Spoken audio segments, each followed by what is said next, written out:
এইভাবে ইসলামকে তারা বদলানোর জন্য নতুন ফতোয়া দিয়েছে। কিবলার দিকে পা দিয়ে ঘুমানো যাবে না, এটা মনে করাটাও একটা মূর্খতার পরিচয়। অর্থাৎ তারা চায় আমরা কিবলার দিকে পা দিয়ে ঘুমাই, নাউজুবিল্লাহ। তারা ফতোয়া দিয়েছে যে কাবা শরীফের তওয়াফরত বা হজরত অবস্থায় জমজমের পানি দাঁড়িয়ে পান করা সুন্নত, অন্যথায় অন্য দেশে কোথাও গিয়ে দাঁড়িয়ে পান করার কোনো প্রয়োজন নেই, নাউজুবিল্লাহ।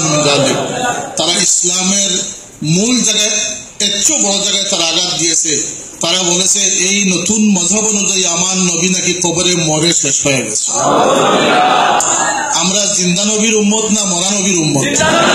তাহলে চার মযহব বলতেছে নবী পাক সাল্লাল্লাহু আলাইহি ওয়াসাল্লাম কবর শরীফে হায়াতুন নবী, ফাইন্না নবিয়াল্লাহি হাইয়ুন ইউরযাকু, কেবল জীবিত নয় সকল নবীরা জীবিত। আমাদের নবীর পৃথক বৈশিষ্ট্য হচ্ছে আমাদের নবী রিজেক্ট প্রাপ্ত অবস্থায় আছে। সুতরাং রাসূল পাক সাল্লাল্লাহু আলাইহি ওয়াসাল্লামকে যারা মরা নবী মনে করে তারা কি উম্মতে মুহাম্মদীর অন্তর্ভুক্ত হতে পারে? এই ধরনের ইসলামকে যারা বিকৃত করতেছে, যারা কোনো দলিল ভিত্তিক কোনো কথা শুনতে রাজি নয়, যারা 360 আউলিয়াকে 360 দেবতার সাথে তুলনা করতে পারে, যারা কুরআনের সমস্ত বিধানকে যারা একটি আয়াতই তাদের ক্ষেত্রে প্রযোজ্য এবং যথেষ্ট আমি মনে করি যে আল্লাহ পাক বলতেছেন যে দুনিয়ার সবচেয়ে বড় আলিম হওয়ার পরে সে দুজকের ঠিকাদার হবে, দুজকের অংশীদার হবে। ওমান ইউশাকির রাসূল মিন বাদি মা তাবায়্যানা লাহুল হুদা, একটি কারণে সেই হচ্ছে নবী পাক সাল্লাল্লাহু আলাইহি ওয়াসাল্লামের প্রতি তার বিদ্বেষ ভাবাপন্নতা। আল্লাহর নবীর প্রতি তার বিদ্বেষ ভাবের কারণে তার সমস্ত ইলম আমল সবকিছু বরবাদ হয়ে গেছে।